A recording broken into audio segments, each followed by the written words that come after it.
distraído. Pero bueno, Flavia sacó un libro hace 2 años, ¿no? Que es justamente Tecnoceno, algoritmos, biohackers y nuevas formas de vida, ¿no? Un libro que estamos leyendo todas y todos acá mucho. Entonces, ese fue como un inicio también de colaboración, de pensar juntos este fenómeno, que creo que es muy urgente pensarlo.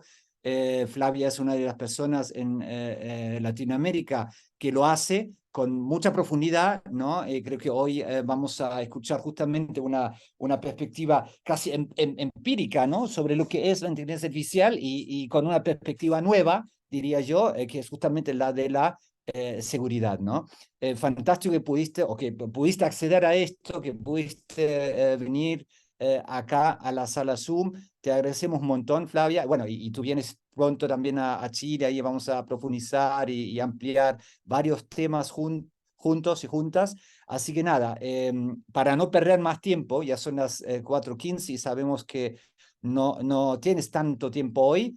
Yo quisiera que ya comiences. La idea es, porque hay varios que están acá asistiendo, que no conocen la dinámica. Primero va a hablar Flavia, como unos 35 minutos, y después vamos a tener un pequeño tiempo para realizar preguntas, etcétera, y comentarios, ¿sí? ¿Les parece? Así que nada, Flavia, te doy la palabra y estamos ya grabando, ¿no? Como ya lo hablamos. Pues nada, eso. Adelante. Gracias, Genial, Flavia. muchísimas gracias, no, muchísimas gracias, Wolf, a vos y en tu persona, a todo el grupo FAIR y al núcleo de investigación Milenio, que es tan importante, ¿no? Los que no sean chilenos quizás no conocen la terminología, pero ese núcleo quiere decir que el equipo accedió al uno de los más importantes, digamos, incentivos a la investigación por la fortaleza del equipo, por la fortaleza del proyecto. Entonces, bueno, eso siempre se celebra. Y por supuesto, muchísimas gracias por los que están aquí. A ver qué les puedo decir. Eh, Lamento que efectivamente sí tengo poco tiempo, ese poco tiempo es 1 hora, puede ser 1 hora y cuarto, pero después ya tengo que presentar esta investigación de las que ahora les voy a hablar, bueno, ante las autoridades de mi universidad y de los comitentes, digamos. Entonces estoy también con todo eso ahora, pero bueno, me da un gran gusto estar aquí contándoles a ustedes esto. Voy a hacer rápido, las que me conocen saben que en general soy un poco aluvional, les pido disculpas por eso. Voy a hacer un poco más todavía, dadas las circunstancias y dado el tema, pero al principio más y luego un poco menos, voy a frenar. Pero voy a hacer un muy breve recorrido por lo que digamos el marco general de Tecnoceno para no perdernos algo de la escala del problema, porque en verdad es en esa escala que se entiende la perspectiva, ¿no? Si no, quizá la perspectiva queda un poco aislada. Quienes hayan recorrido algo de las hipótesis de los últimos tiempos acerca del antropoceno, capitaloceno, tecnoceno, recordarán que hemos tomado partido por nuestra proveniencia académica, venimos ya trabajando desde el siglo pasado en el tema de la tecnología y la sociedad. Entonces la perspectiva del antropoceno para nosotros puede enfocarse de una manera productiva, fructífera, ¿no? Visualizando el foco de experiencias en torno al cual es necesario actuar si queremos de alguna manera revertir, frenar, alterar, interceptar, como mínimo, ese diagnóstico de nuestro tiempo como el tiempo del viviente humano en tanto agente geológico, ¿no?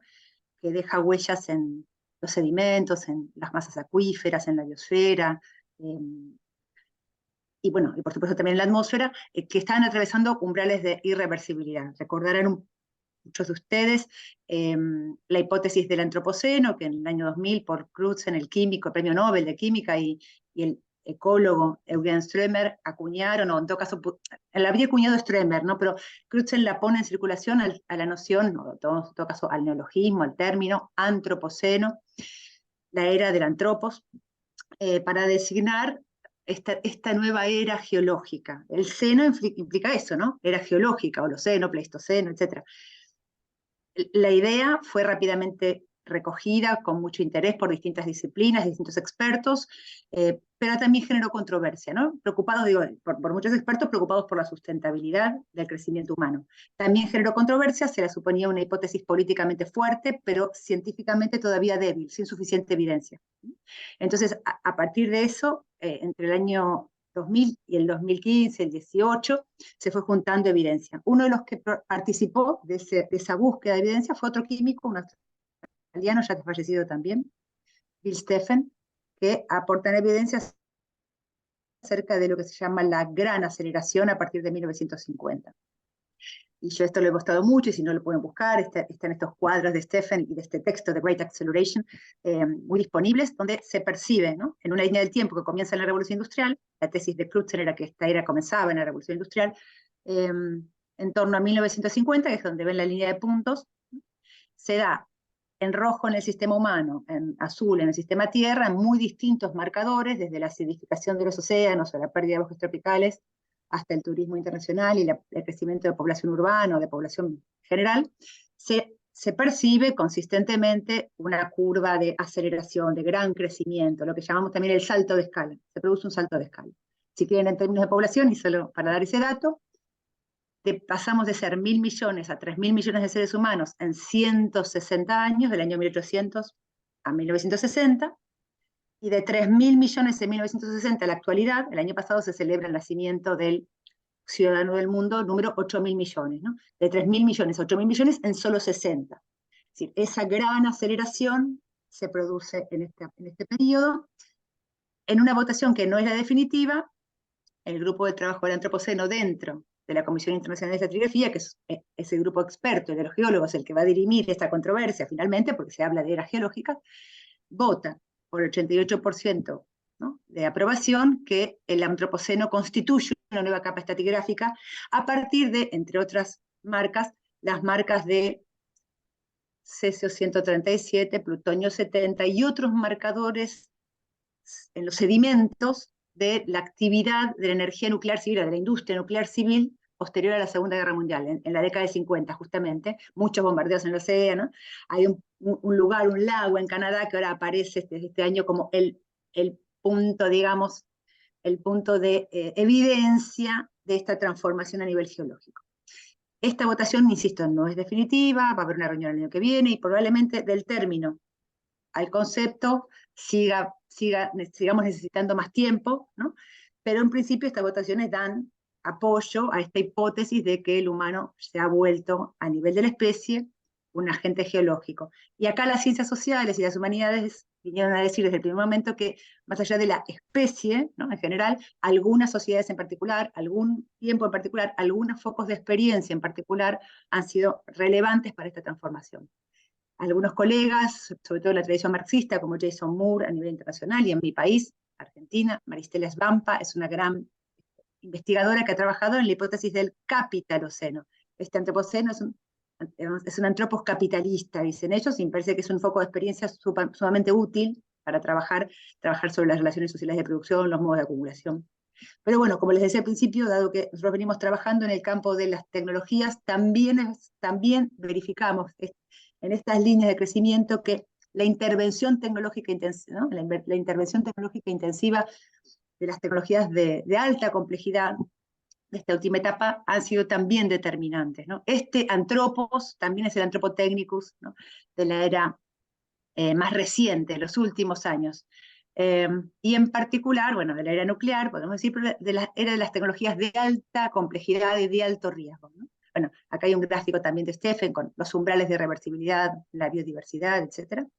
Es una biografía muy conocida, así que tampoco quiero abrumarlos con eso ni aburrirlos, porque vamos un poco hacia otra cosa. De los distintos elementos que componen, ¿no?, y que podemos enfocar del antropoceno tecnoceno, 5 suelen ser los que yo habitualmente menciono como temas de investigación. Los voy a repasar muy rápido. Digamos, la agenda de investigación del tecnoceno en las ciencias sociales y humanas es la agenda de la materialidad, el giro materialista, volver a la materialidad, sobre todo en esta idea de la internet y de lo digital como lo inmaterial, lo virtual, volver a la materialidad, un poco como hace Jussi Parica, ¿no?, otro poco como hace como hace todo ese giro materialista en las ciencias sociales y humanas, vamos a la economía política, volvamos a pensar esa materialidad, quiénes son los propietarios, ¿no?, de estos hubs, estos servidores, los cables submarinos, cómo se construye la escala planetaria, se construye materialmente, ¿no? Entonces, esa construcción material está a cargo, y esto es uno de los puntos que a mí, particularmente en mi hipótesis del Tecnoceno, quiero aportar. Las tecnologías digitales, las tecnologías infocomunicacionales han sido claves en el armado, en la construcción física, material del sistema Tierra.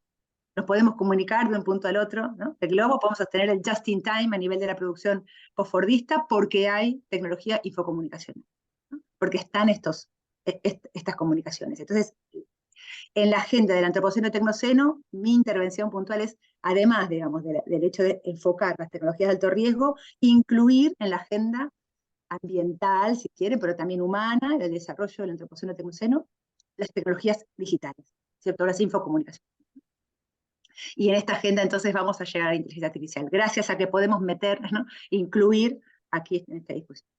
Segundo aspecto, tema, trabajar las huellas, ¿no?, en el sentido, por un lado, los restos, ¿no?, lo que resta del desarrollo, digamos, un poco gambenianamente, ¿no?, y por otro lado, las huellas en el sentido también material de la construcción de una economía de la trazabilidad, ¿no?, una economía de la atención, se dice, sí, pero también es una economía de los datos, de la trazabilidad de nuestras huellas, tanto biométricas como comportamentales cruzadas. Alguno que me ha seguido últimamente sabe que vengo diciendo hace tiempo que de las cientos de novedades que todo el tiempo trae la tecnología, pocas son verdaderamente novedades, ¿no?, pero una de ellas es esta, en la última década, la posibilidad de cruzar nivel de la digitalidad, huellas de la biometría, de nuestra complexión biológica, con huellas de nuestros comportamientos, tanto en línea como fuera de línea. Incluso nuestros comportamientos que se miden a nivel de la psicometría y de la emocionalidad. La velocidad con la que movemos el mouse arriba de la pantalla puede ser medida, ¿no? Entonces, eso es parte de lo que estamos revisando en esta agenda de la datificación y de la digitalización. ¿Recuerdan la investigación que da pie a la creación de la empresa Cambridge Analytica? No sé si se acuerdan de Michal Kosinski, el famoso estudiante de doctorado en psicometría en la Universidad de Cambridge a principios de la década de 2010, digamos, hace su investigación doctoral en psicometría tratando de identificar, a partir de un test psicométrico que deja sobre Facebook, en esa plataforma, y gracias al cual recibe lo que pasa a ser la muestra más grande en la historia de la psicometría, 60.000 respuestas, ¿no? Logra él establecer no solamente rasgos psicométricos, sino que con apenas 68 me gusta, en la Argentina el promedio es 7 me gusta por día. Entonces, 10 días de Facebook, color de piel, género, orientación sexual, filiación política, con enorme precisión. Entre ellas, en la investigación, él hace 2 publicaciones, una en 2013 y una en 2015. En el 2015 revela también que el indicador más fiable por ejemplo, ¿no?, de la heterosexualidad en las mujeres era haber dado me gusta a la marca Adidas Originals, con lo que también nos da cuenta de un nuevo tipo, ¿no?, de noscopio, como diría Pasquinelli, ¿no?, un nuevo tipo de tecnología que nos permite ver la realidad de una manera completamente nueva, no hipotetizable por humanos, ¿no?, un conocimiento inhumano, le diríamos, ¿no?, un conocimiento como el de los rayos X en las tecnologías de la medicina, conocimiento de algo que nosotros no conoceríamos si no fuera porque tenemos un instrumento que nos permite verlo, y este instrumento mira lo social, y eso es parte de lo que vamos a pensar. Bueno, son datos de internet, se encuentran fácil. Algo importante para mí es que en esta digitalidad América Latina está muy involucrada, y el Cono Sur en particular. Miren las horas que pasamos en datos de enero de este año en internet. Argentina es de los argentinos, digamos, de los que más pasan 9 horas por día en internet en distintos dispositivos. En Chile no es tan distinto, 8 horas 36 minutos. Es decir, lo que ocurre en el ámbito de la digitalidad para nosotros es particularmente relevante. ¿Se entiende? Más que para un japonés o para un austríaco. Para nosotros es muy importante. Más de un tercio de nuestro día, 78 horas dormimos supuestamente, o sea, más de la mitad de nuestro día en internet. Lo que aquí ocurre entonces nos resulta particularmente importante. Y luego, y ahí ya vamos a entrar en lo que luego es un poco la epistemología que vamos a proponer para leer la inteligencia artificial, el pensar los nuevos accidentes, ¿no? Los accidentes que ocurren en la escala planetaria son nuevos, en el sentido de que son generales, multiescalares, ¿no?, desde la escala personal hasta la escala global, supónganse, tanto la pandemia del coronavirus como Chernóbil, ¿no? Afecta multiescalarmente. Para operar sobre ellos hay que atravesar múltiples ámbitos expertos, son transversales, y pueden provocar víctimas de cuarta instancia, se dice, ¿no? Víctimas que todavía no nacieron en el momento de desencadenamiento del accidente.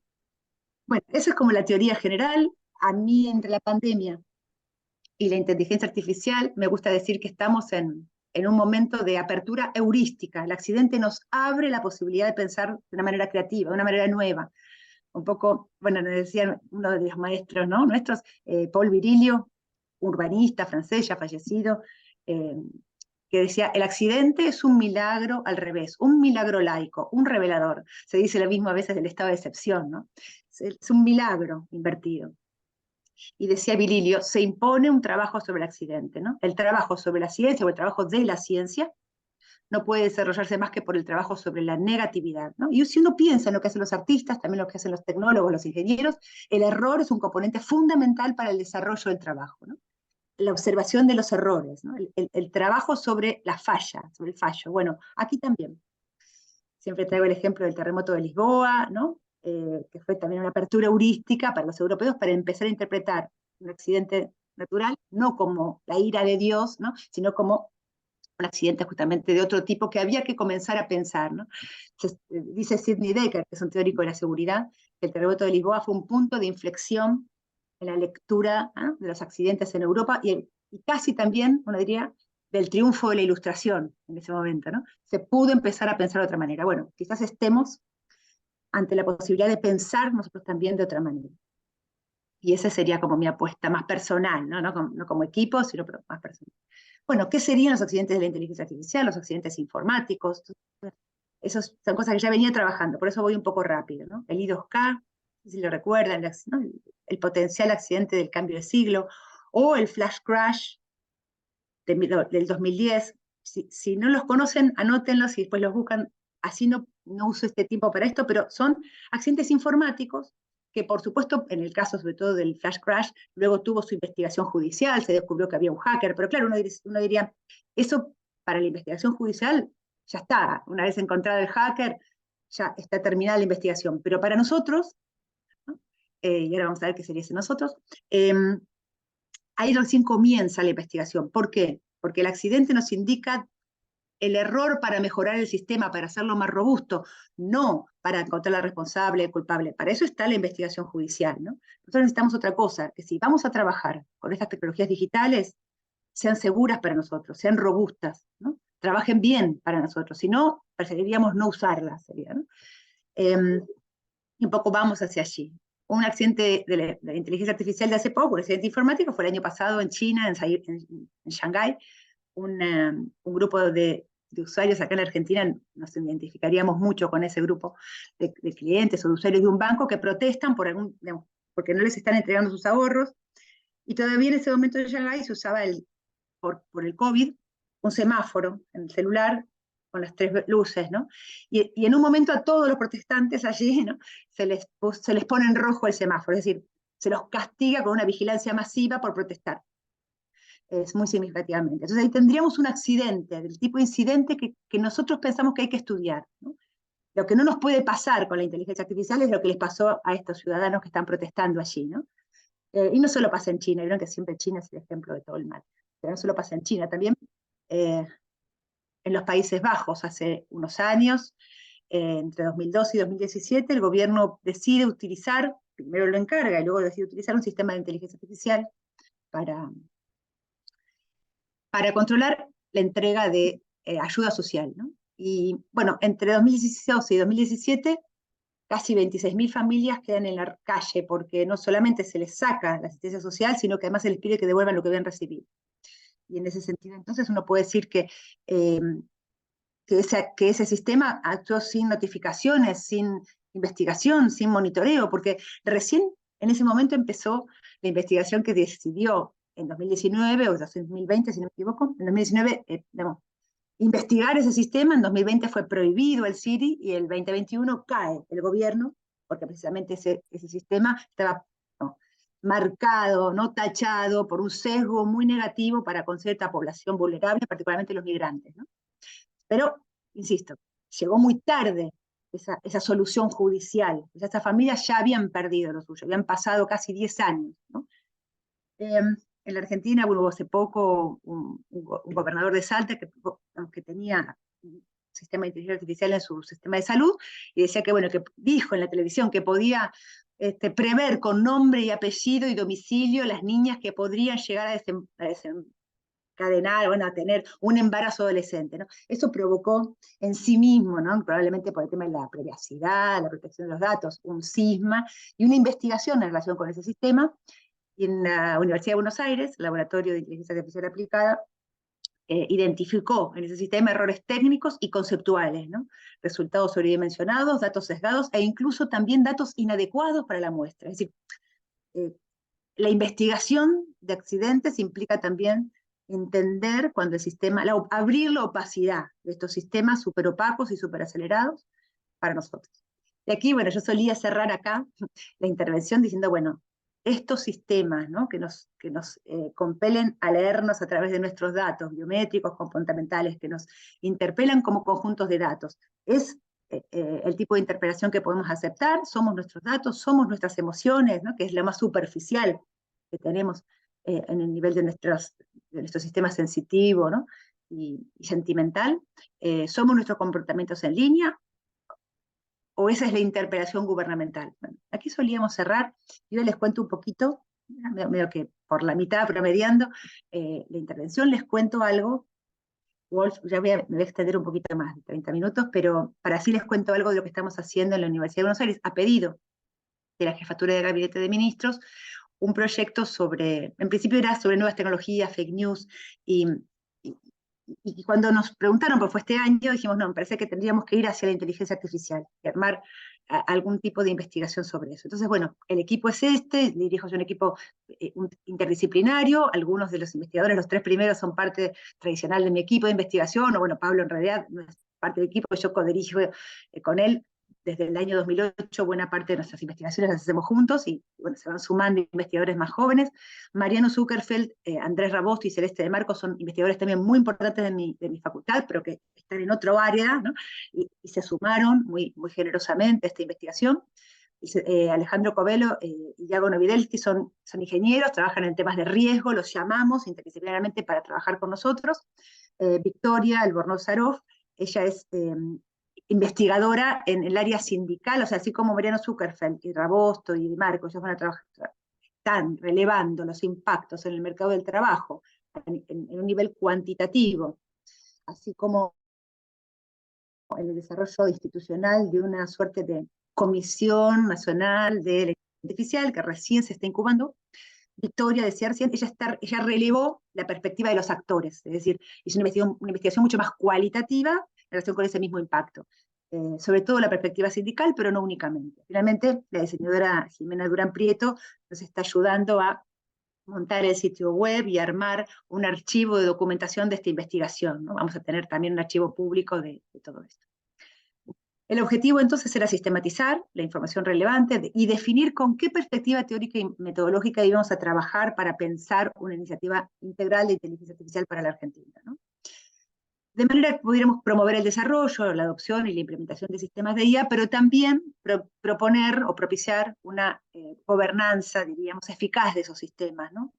De manera que podamos impulsar al mismo tiempo el desarrollo productivo, pero también la calidad democrática y la participación de la ciudadanía, ¿no? Que no sea un sistema demasiado opaco que solo observe o solo se dirija a aumentar la productividad sin pensar, ¿no?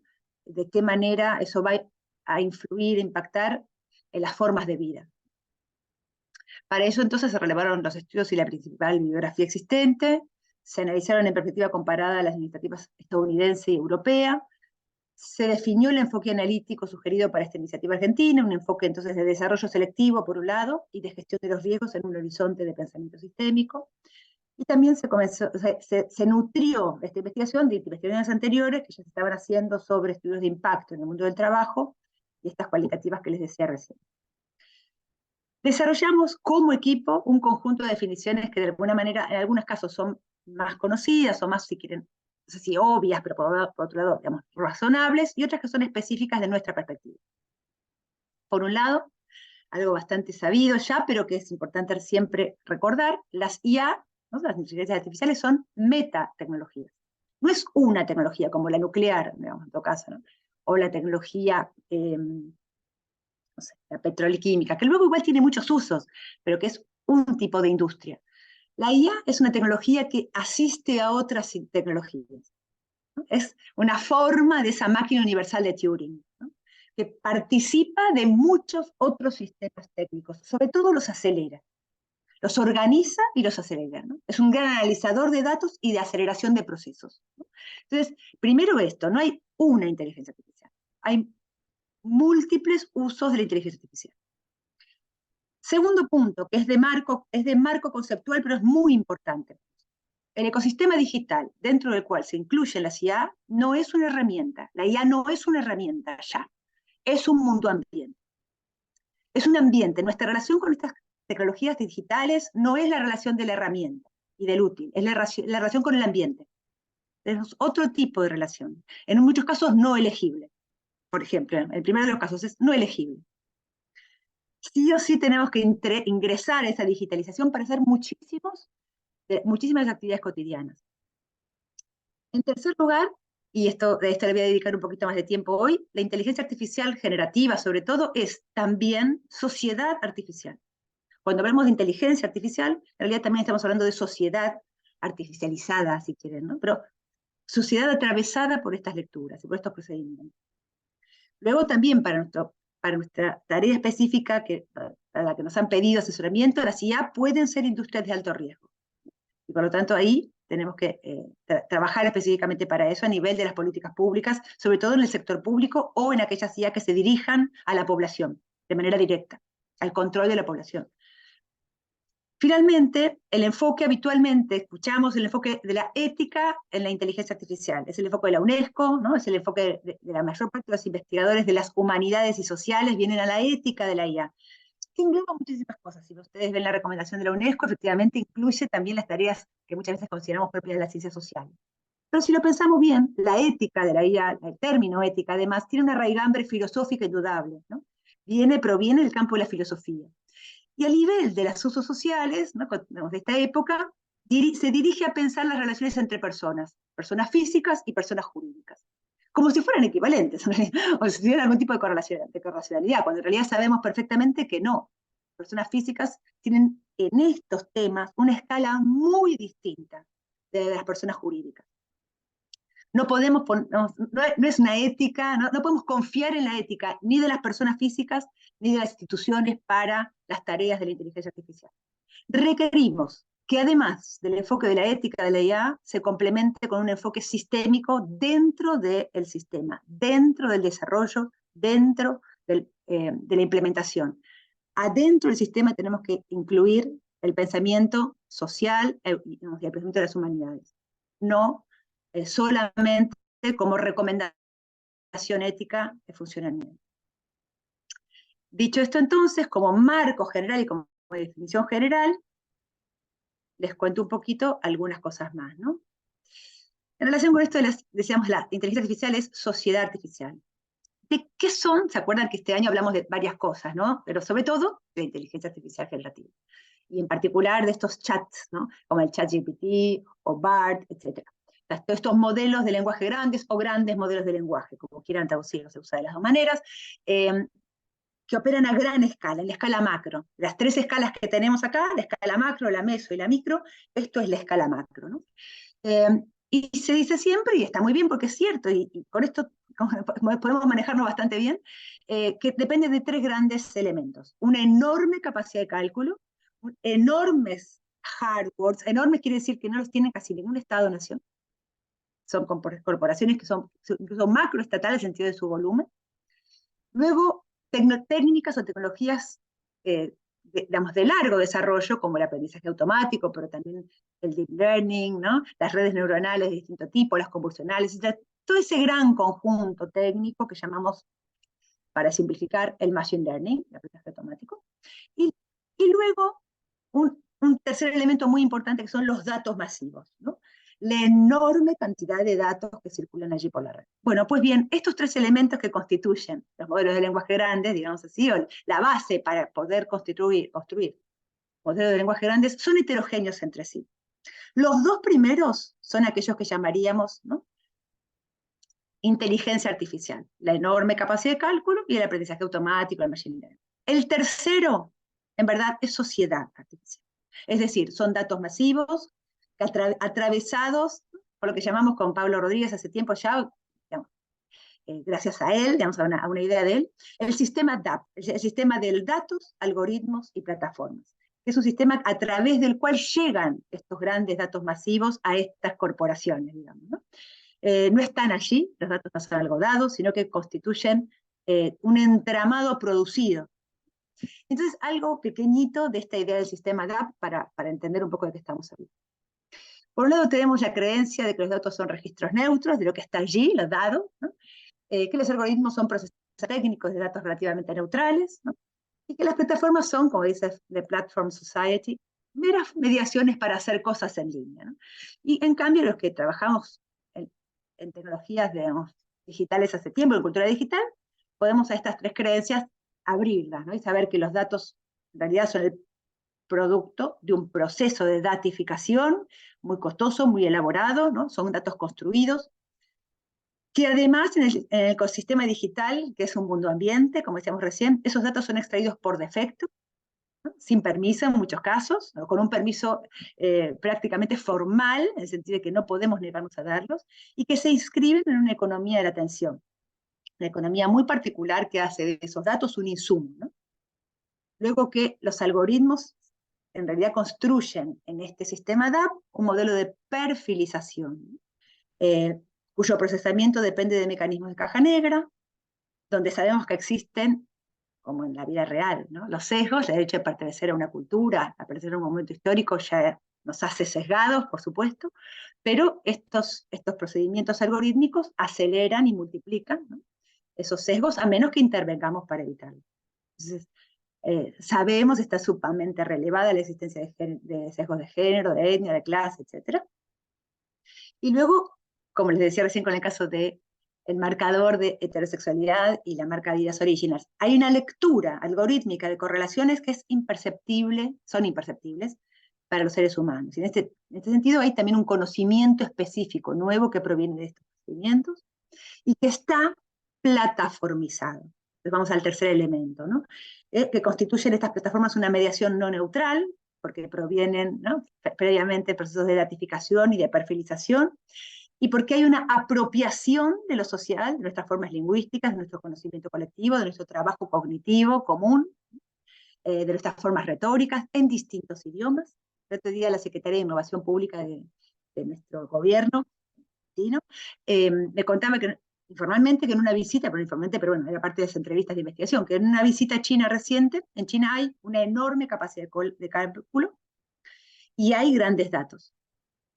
Sin embargo, no lograba hacer la inteligencia artificial china hasta ahora a Lionel Messi en el Templo del Sol, que sería para nosotros, bueno, ¿no?, Lionel Messi en el Obelisco, Lionel Messi en el Zócalo, que sería fácil, imaginemos que sería fácil de reconstruir esa imagen. ¿Por qué no? Porque en realidad hay, insisto, enorme capacidad de cómputo, hay buen desarrollo del machine learning, pero hay datos solo de China. Mientras que estas plataformas, ¿no?, 1.600 millones de habitantes, bueno, estas plataformas como Google, Facebook sola, que es menos penetrante que Google, tiene 4.200 millones de usuarios activos por mes. Más que la mitad de la población mundial, con múltiples culturas, múltiples lenguajes, múltiples formas de hablar. Y esos son los grandes datos. Insisto, ni siquiera comparable a lo que otro país tan poderoso como China puede lograr. ¿Dónde estamos hoy? Les decía, estamos entre accidentes, ¿no? Entonces estamos entre el Tech New Deal de la pandemia, nosotros lo llamamos el shock de virtualización que significó la pandemia, que, vamos a decirlo muy rápido, por derecha y por izquierda, ¿no?, fue requerido, ¿no?, como la necesidad de un Green New Deal, había dicho en su momento Andrew Cuomo, ¿no?, el alcalde de Nueva York, junto con Bill Gates, bueno, ¿para qué necesitamos tantas escuelas? No sé si recuerdan, ¿no? ¿Para qué necesitamos tantos edificios? Si podemos ahora con un Screen New Deal, podemos hacer algo a través de estas plataformas. Y a su vez, por ejemplo, en nuestra región, la abogada guatemalteca, especialista en derechos digitales, Rata Ávila, también llamaba a un Tech New Deal, un nuevo pacto democrático de soberanía digital, ¿no? De soberanía tecnológica. Entonces, bueno, acá tenemos finalmente el inescapable mundo ambiente digital, en el que ingresamos, los que todavía no habían ingresado en una enorme proporción eh, en el 2020-2021, y aún así queda aproximadamente un tercio de la población mundial que no logró atravesar ese techo de cristal de la desigualdad, sigue fuera del ecosistema digital. Eh, y tenemos, bueno, la etapa de Time del 2023, ¿no? De junio de este año, cuando se habla de, bueno, estamos ante el fin de la humanidad, ¿no? Especie de shock catastrofista ante la inminencia de la IA y la posibilidad de una IA general o una superinteligencia artificial. Bueno. Entonces, un poco nuestra tarea también acá era ordenar la discusión y la conversación pública. Bueno, ordenemos de qué estamos hablando cuando hablamos de ello. Por un lado, entonces, leímos estos documentos como equipo, ¿no? La recomendación sobre la ética de la inteligencia artificial de la UNESCO de 2021, la Iniciativa Nacional de los Estados Unidos, cuya ley es de 2020, y que en el marco de esa ley se desarrolla un marco de gestión de riesgos de IA por el NIST. Para los argentinos que estén aquí, el NIST es como nuestro equivalente al INTI, al Instituto Nacional de Tecnología Industrial, el que certifica, ¿no? Las tecnologías, no sé cómo es en Chile, pero hay un instituto certificador de la calidad, ¿no? Que de alguna manera responde a las normas ISO, las normas IRAM, ¿no? Desarrolla la normativa para que una tecnología sea certificada como segura, que está abierto, este marco, va a estar abierto hasta el año 2028. Un marco no obligatorio y abierto. Mientras que la ley es un marco obligatorio y es una legislación específica para la IA. En Estados Unidos no hay una ley especial para la IA, una legislación. La iniciativa no es una legislación, sino que es como una propuesta, es un conjunto de instituciones que se reúne para pensar la iniciativa de desarrollo. Mientras que en cambio la normativa es simplemente optativa para quienes desarrollen y se van a manejar en los Estados Unidos con la ley ya existente, con las leyes ya existentes. Usted desarrolla en la medida en que no infrinja ninguna ley. La Unión Europea no hace eso, constituye una ley específica para la Unión, cuyas enmiendas se votaron en junio de este año. Y que ahora entonces ya los distintos países van haciendo sus distintos ajustes específicos a la ley general de la Unión. Luego vimos el Observatorio de Políticas de IA de la OCDE, que tiene cuatro grupos de expertos trabajando en paralelo, un grupo de expertos de IA en general, un grupo de expertos en riesgo y responsabilidad, un grupo de expertos en incidentes o accidentes de la inteligencia artificial, y un grupo de expertos en futuro de la inteligencia artificial. Quiere decir, la perspectiva del accidente no es una perspectiva excéntrica, es una perspectiva central. Y finalmente, las recomendaciones de la Argentina, que también se publicaron en junio de este año, que por ahora son recomendaciones simplemente para el sector público y de manera no obligatoria, pero que es la base jurídica con la que hoy están bastante orientadas a partir de las recomendaciones de la UNESCO, que son en buena medida los organizadores de la conversación pública de la región, si no me equivoco. Un poquito más, y ya cierro, pero quiero contarles un poco esto. La perspectiva de Silicon Valley es un poco una butad, pero también es algo para pensar. Siki Chen es uno de esos desarrolladores que más activó la discusión en torno a la inteligencia artificial general, cuando fue la carta famosa, ¿se acuerdan la carta en el mes de marzo que pedía 6 meses de tener la investigación en IA generativa y sobre todo en IA como en ChatGPT-4, etcétera, pensando en los impactos, en la seguridad. Y Siki Chen en esos días, ¿no? En abril, decía, bueno, todos los roles que no sean de ingeniería, a partir de ahora van a ser roles de ingeniería de prompt, es decir, roles de ingeniería de instrucción. Es decir, vamos a instruir a las inteligencias artificiales, vamos a pedir cosas, esa va a ser nuestra tarea. Algo que sabemos los investigadores que es muy difícil, dar bien una instrucción, ¿no? formarnos para dar instrucciones correctas, convenientes, es muy difícil.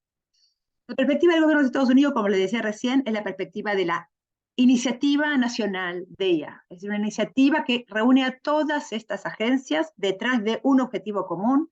Acá está la NASA, si ven, ¿no? DARPA, investigadores del océano, del desarrollo internacional, la National Science Foundation, agricultura, defensa, educación, energía, ¿no? Ve todo. Está el Departamento de Estado, transporte, el Departamento de Veteranos, está todo.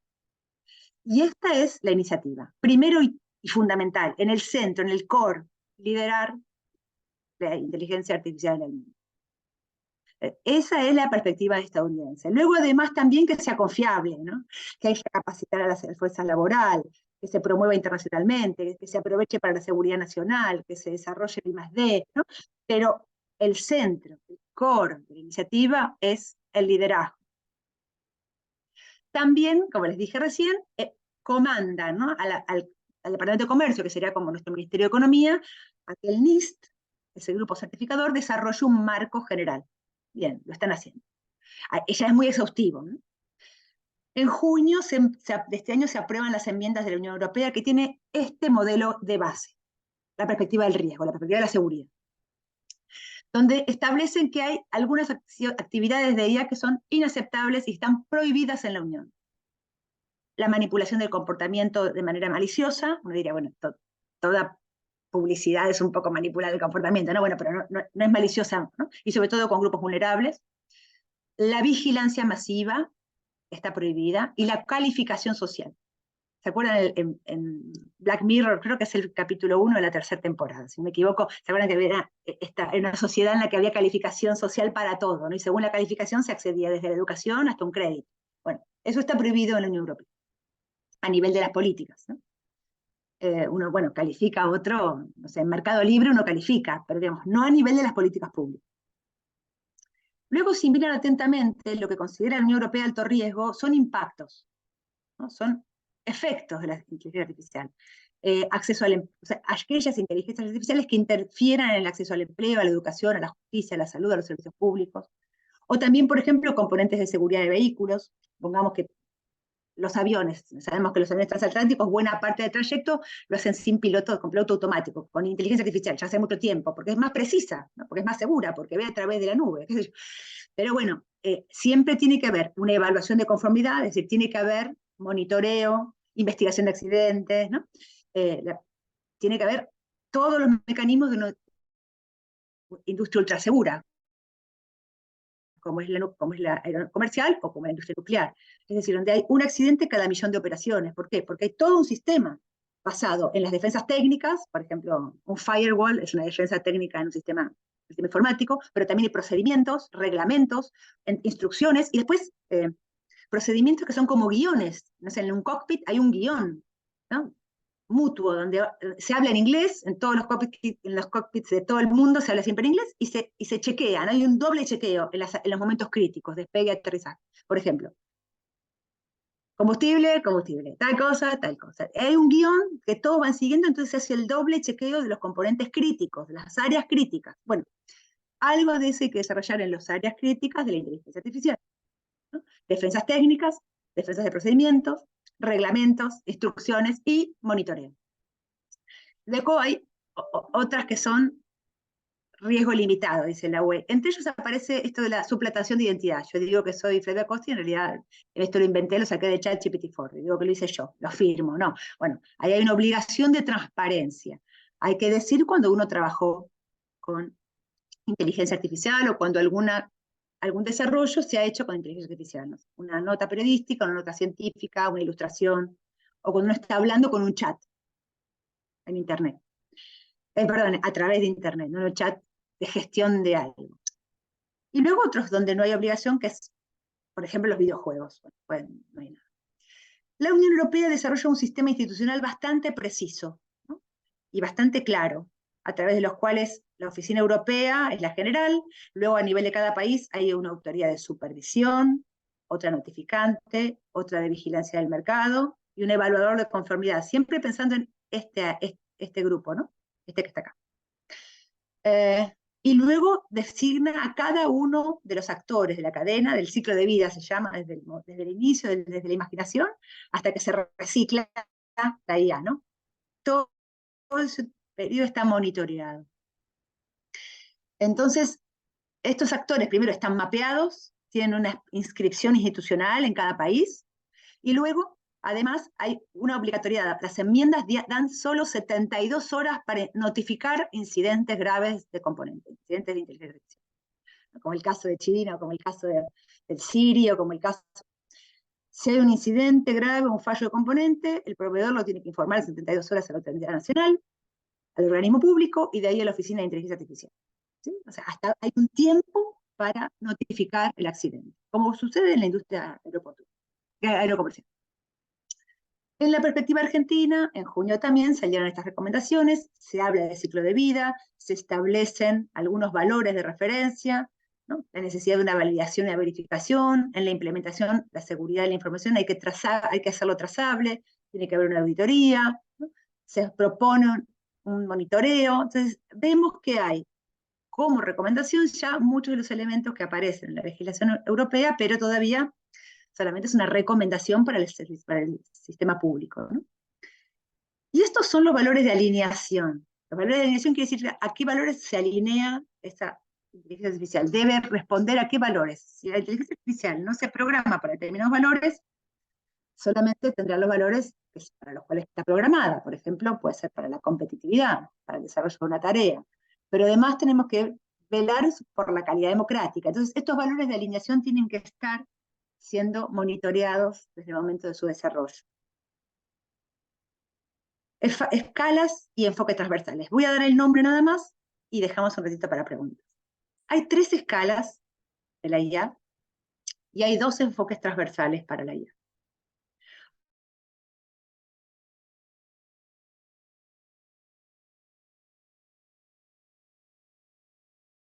Como los nuestros, los que estamos aquí, no participan en esa conversación. En esa escala macro nosotros solamente somos consumidores, no estamos allí. En esa escala se están pensando riesgos como el X-Risk. En esa escala, esa conversación es una escala filosófico-epistemológica existente, no es una fabulación. Les cuento rápidamente, ¿no? Primero hay institutos que la investigan, el X-Risk, ¿no? Algunos de los cuales están llevados adelante por ex trabajadores, entre comillas, ex profesionales, ingenieros de OpenAI, de Microsoft o de la Universidad de Stanford. Pero además, Joshua Bengio es uno de los 3 ganadores del así llamado Nobel de la inteligencia artificial en el año primero 2019, luego en el 2022 el premio de Asturias, junto con Yann LeCun y con Geoffrey Hinton. Bueno, Yann LeCun dice que jamás va a haber una inteligencia artificial insegura, mientras que Hinton y Bengio dicen que sí, que están preocupados por la seguridad, porque puede haber un X-Risk. Quiere decir, en el más alto nivel de colegas de la escala 1, se está dando una controversia acerca de la seguridad y el potencial riesgo existencial de la IA.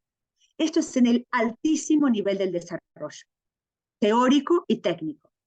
Nosotros, como países de América Latina, no trabajamos allí todavía. Sí estamos en escala meso, del desarrollo nacional, regional, provincial o local, de múltiples iniciativas de inteligencia artificial, para la logística del puerto o para las imágenes en 3D del sistema de salud. Ahí aparecen logísticas que tienen que ver con áreas críticas de la población en escala meso. Y ahí sí estamos trabajando y estamos desarrollando. Y luego está la escala micro, hipermicro, la inteligencia artificial que trabaja en el desarrollo de un láser, de la optimización de un láser para metrología. En el INTI estuve la semana pasada y nos contaban esos casos, ¿no? La IA en desarrollos micro, es decir, dentro de sistemas que son de uso específico. Bueno, perfecto, ahí todavía hace ya mucho tiempo que estamos con 3 escalas diferentes. Nosotros estamos en este momento trabajando, asesorando para la escala meso. Y en la conferencia regional que se va a hacer ahora en Santiago, este mes, ¿no? De ministros acerca de la IA, van a pensar en la escala meso. Bueno, pueden pensar lo que quieran, ¿no? Pero van a intervenir en la escala meso. Ahora, para esa escala meso hay 2 enfoques transversales. El enfoque de las normas, de las regulaciones y de las sanciones, que es el enfoque jurídico, y el enfoque de la gestión de riesgos, de la protección y seguridad, security and safety, de la investigación de accidentes y de incidentes, que es el enfoque sistémico. El enfoque ético, el enfoque sistémico. Nosotros, como investigadores de la universidad, queremos participar del enfoque sistémico en ciencias sociales, participar en el desarrollo para pensar los sesgos en el momento del desarrollo, para anticipar y monitorear los problemas que puedan ocurrir en el momento del desarrollo, porque de eso saben las ciencias sociales, no los ingenieros. Entonces nosotros tenemos una iniciativa nacional o regional de IA tiene que contemplar en los laboratorios de desarrollo estos equipos permanentes, lo que la OCDE llama los bilingües. Hay que desarrollar agentes bilingües. Bueno, les iba a contar un poquito de cada una de estas escalas. Los problemas de las escalas meso son los sesgos, los datos inadecuados, la suplantación de identidad, la vigilancia, ¿no? Y todo esto. Aquí las ciencias sociales tienen mucho para decir. Tienen que participar en el desarrollo. No en el comité de ética exterior, adentro del sistema, adentro del laboratorio. De eso se trata una iniciativa nacional científica y académica. Luego, por supuesto, pensar los impactos en el trabajo. Esa es otra parte de la investigación, ¿no? La A es esta, desafíos del desarrollo. Ahí decimos una parte. La B es esta otra, desafíos del impacto. Cómo impacta en el trabajo, en la calidad de la información.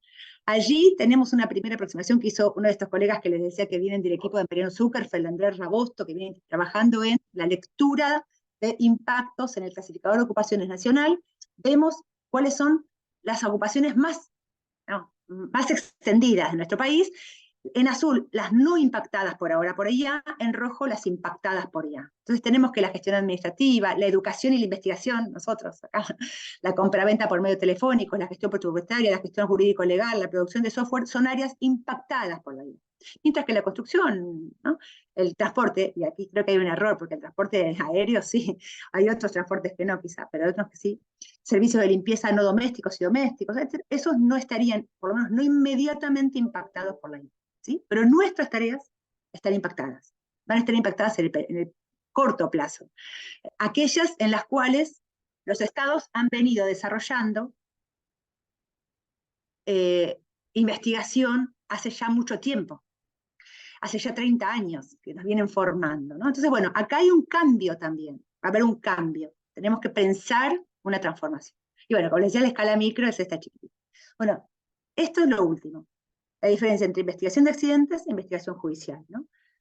Hay conclusiones referidas al accidente, hay conclusiones referidas a otros factores de riesgo. ¿Por qué ocurrió el accidente? Y lo que hacemos es dar recomendaciones para que el sistema en el que habitamos sea robusto, sea justo, sea veraz, ¿no? Mientras que la investigación judicial, que no reemplaza esta, es otra, es diferente y es fundamental, y por otra parte es la única que registran los ingenieros, ¿no? Identifica causas, responsabilidades e identifica penalidades, pero siempre ocurre a posteriori. Nosotros tenemos que trabajar en la construcción y el desarrollo del sistema, y además en el monitoreo posterior.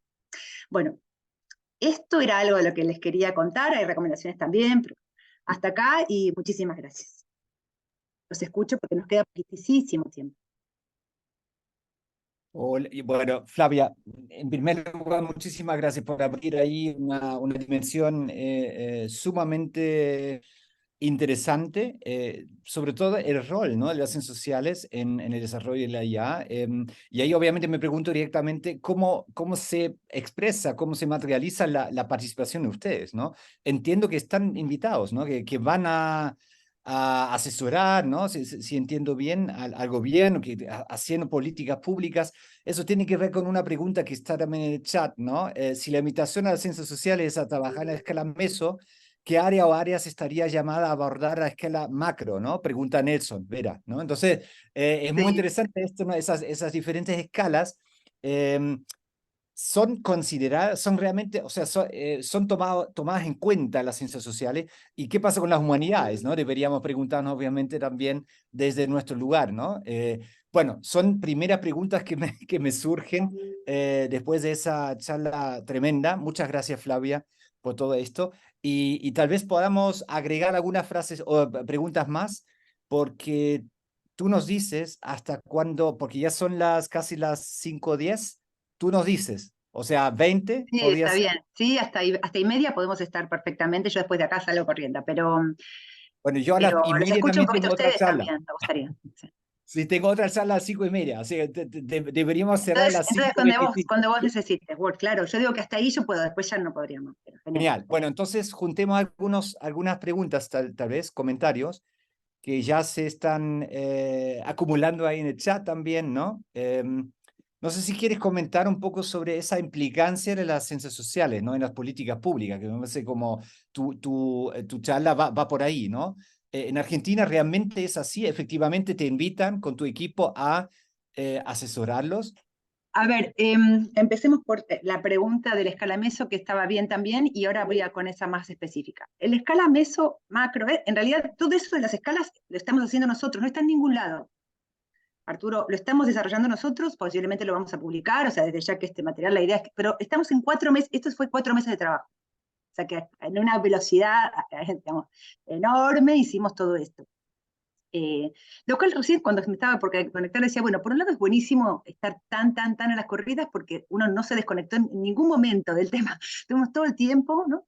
Jimena Udrán, que está aquí, yo la veo, es la diseñadora que nos está ayudando, sabe que todo este fin de semana estuvimos trabajando, y no paramos en ningún momento, ¿no?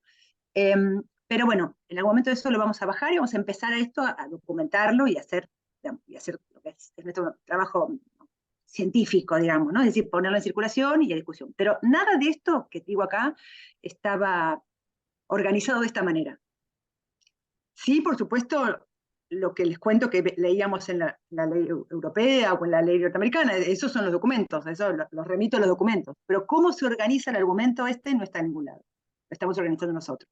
Que la inteligencia artificial es sociedad artificial, lo estamos diciendo nosotros, que es un mundo ambiente, un mundo digital, de alguna manera se viene diciendo hace tiempo, pero acá lo reafirmamos para pensar este problema.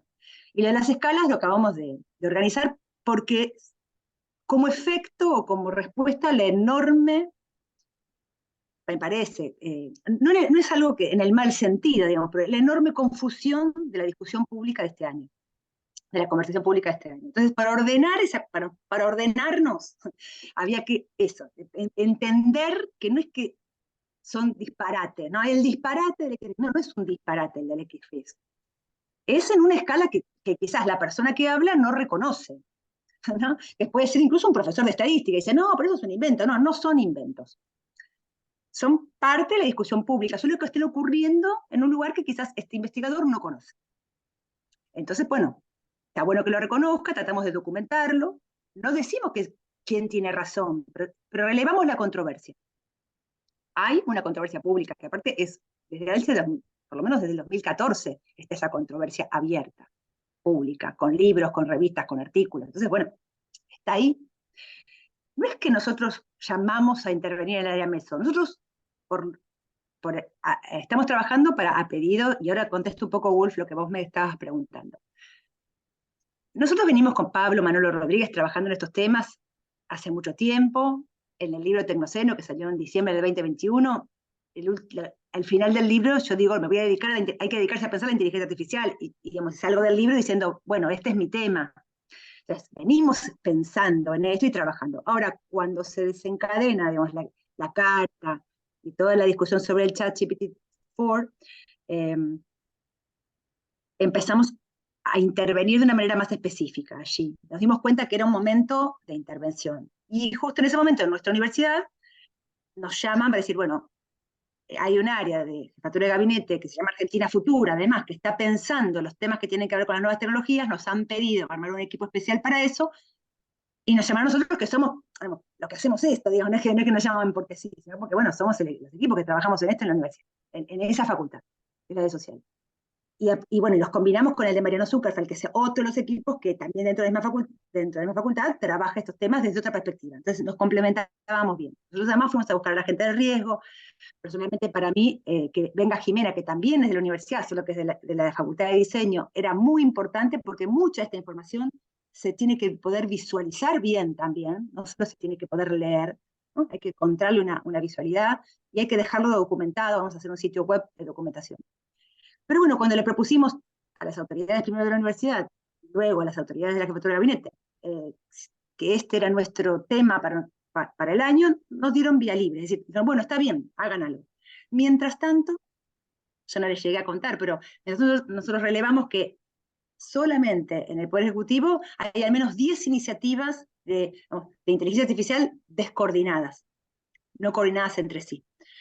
Por lo menos 10. Entonces, nosotros somos una voz que ni siquiera somos una de esas iniciativas, ¿entiendes? Somos una voz que asesora a un área, pero que va a tener que conversar en lo que en este último mes y pico, mes y medio, se armó una mesa interministerial. Bueno, bien, bienvenido sea, ¿no? Ojalá a la persona que nos lo encomendó le sirva este material para llevarlo a esa mesa. Es en ese nivel que estamos ahí participando. Más allá de eso, entonces, a nivel del mundo universitario, nosotros hemos, creo, recogido un volumen de información súper interesante porque no existe, no está así en ningún otro lado y lo vamos a dejar disponible en ese sitio web. Entonces, a nosotros nos parece que ya eso mismo, en sí mismo, es un insumo valioso para la continuidad, digamos, sea con este ministerio o con otro ministerio, ¿no? Eh, pero bueno, no sé si respondí la pregunta. No, absolutamente, Flavia. Hay varias preguntas más ahí, ¿no? Por ejemplo, o sea, veo ahí de Carla, por ejemplo, Verdugo. Por aquí, Valparaíso, Chile, ustedes como equipo investigador usan IA generativa dentro de sus investigaciones. Una muy buena pregunta. No, no, yo no, pero también porque soy un poco anacrónica y analógica. Pero, a ver, ¿qué inteligencia artificial uso? Sí, el traductor.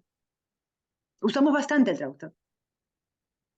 Y eso ya es inteligencia artificial, parte, digamos, una derivación de la generativa. Entonces sí, eso Sí, usamos. sí, No uso el chat, o no uso ni Bard, pero porque también no tengo ese hábito. sí, sí. Mira, hay otras preguntas que son muy interesantes, de Sofía y de José. Finalmente, ¿cómo el uso de la IA potencia la polarización política? ¿No? Tal vez puedas comentar esto y después pasamos a Jorge Gutiérrez, que también levanta la mano. Mm, eh, no estoy segura de poder responder esa pregunta así directa, de manera directa. Eh, Porque los fenómenos de polarización no son necesariamente fenómenos de desencadenamiento de tecnología IA. En todo caso, están inscriptos, si quieren, para mí personalmente, y que tiene que ver con la investigación, más en la plataformización que en la IA. Son fenómenos más derivados del fenómeno de la plataformización que del fenómeno de la IA. ¿Se entiende? O sea, digo, me parece que lo circunscribiría más al sistema DAP, digamos, que a la IA. Ok, sí. Jorge. Muchas gracias. De hecho, qué bueno que levanté muchas gracias porque, disculpen por no tener la cámara, pero estaba poniendo mucha atención acá en este momento. Me pilló así como en un momento con un cuaderno solamente. Pero quería hacer una pregunta muy en relación a la pregunta anterior. Em, Entendiendo este sistema DAP en relación a los riesgos también, a lo que comentaba Flavia. Por ejemplo, esto que habla Cerimedo Iñaki Gutiérrez también estarían entendidos en esta, según esta noción de DAP, del sistema DAP, de hecho. ¿Cómo lo entendía Flavia? Le quería preguntar eso, ¿cómo entiende este paradigma que de hecho está hablando Cerimedo de los, un poco así como los bots versus los algoritmos? Está vendiendo como esa frase, dice, ¿no? Si está esto de los bots con los algoritmos. ¿Y cómo ve esta arremetida también de Milei? En este caso acá en Chile tenemos a Kast, que está también trabajando con Cerimedo en el uso desinformativo. En este caso, usando la noción de sistemas DAP, sería, claro, sería el uso desinformativo de la algoritmización de la vida a través de las plataformas, de las redes sociales, y el uso de datos, el uso de Big Data para el uso político, como si ve un riesgo ahí también. Pero claro, ahora entendiendo la respuesta justo anterior, estaría inserto quizá en este DAP y, y no sé, quería más que nada preguntarle eso, cómo ve el uso que le está dando Cerimedo, Milei sobre todo allá.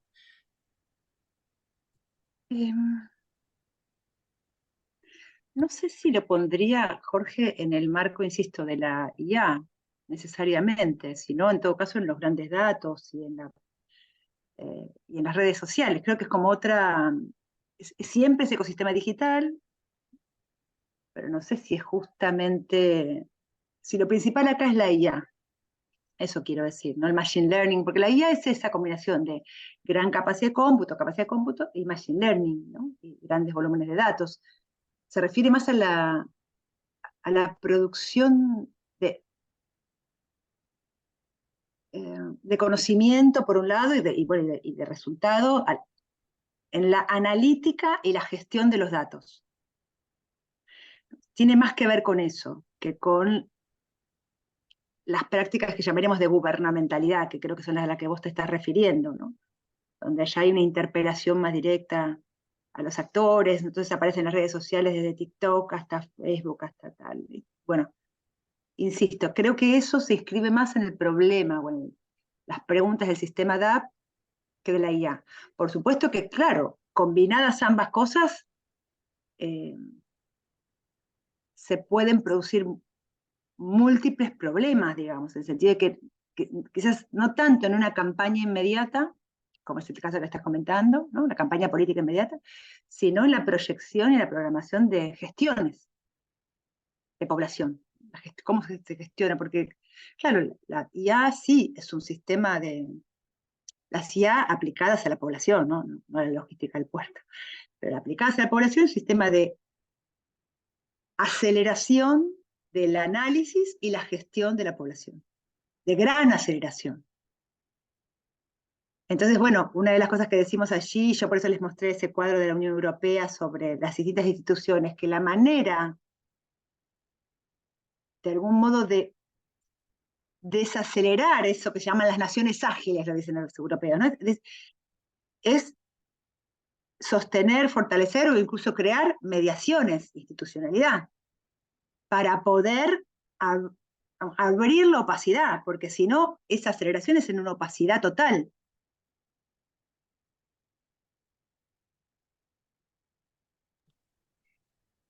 Muchas gracias. Igual lo del sistema DAP en relación a la IA está bueno, me aporta mucho. Claro, sí, Aporta sí, ahí a hay que entender. pensarlo ahí. Así que muchas gracias. No, a vos, por Mira, favor. bueno, Flavia, tenemos dos preguntas más, te las leo y tal vez podamos comentar un poquito y después ya cerramos. Dale. Jack Black, Jack Black comenta o pregunta, ¿qué solución se da a los empleos que en forma tentativa podían desaparecer o podrían desaparecer?